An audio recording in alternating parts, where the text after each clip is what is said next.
అందరికీ నమస్కారం. నేను మీ శేషగిరి సృష్టి అస్ట్రాలజీ అండ్ వాస్తు సిద్ధాంతి ఫ్రమ్ సికింద్రాబాద్.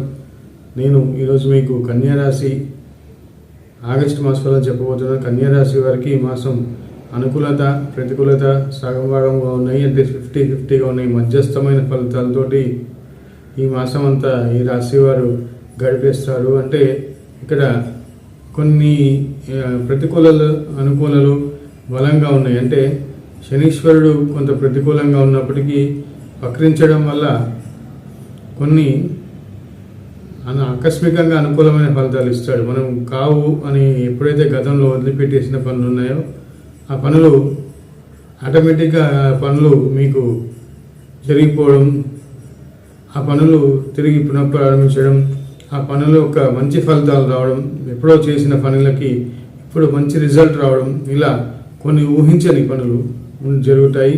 అలాగే వృత్తిలో అభివృద్ధి ఉంటుంది, అనుకోని ప్రమోషన్స్ రావడం, అలాగే వ్యాపారస్తులకి మంచి అవకాశాలు వస్తాయి, మంచి వ్యాపార లాభాలు ఉంటాయి.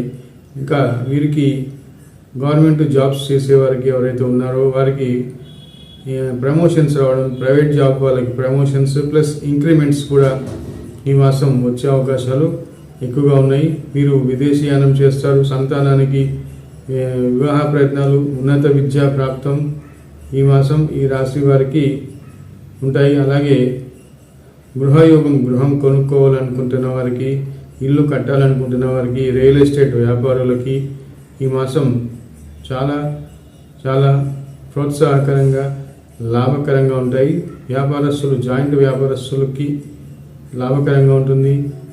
ఈ కొత్త వ్యాపారస్తులకు కూడా, కొత్త ప్రాజెక్టులు ఎవరైతే తెలుసుకోవాలనుకుంటున్నారో వారికి కూడా ఇది మంచి కాలం అని చెప్పవచ్చు. భూముల క్రయ విక్రయాలు కూడా లాభిస్తాయి, క్రయ విక్రయాలు కూడా లాభిస్తాయి. వీరికి ఈ మాసం కొంతవరకు ఆశించిన ప్రయోజనాలు ఉంటాయి. గతంలో రావాల్సిన భాగ్యాలు ఏవైతే ఉన్నాయో అవి కూడా వసూలు అవుతాయి. అయితే కొంత అనారోగ్య శత్రు రోగ రుణ తాకిడి కూడా ఎక్కువగా ఉంటుంది. అంతర్గత శత్రువులు మిమ్మల్ని ఏదో విధంగా వేధిస్తూ ఉంటారు. నా వీడియో మీకు నచ్చితే లైక్ చేయండి, సబ్స్క్రైబ్ చేయండి. మరిన్ని వీడియోలతో వస్తాను.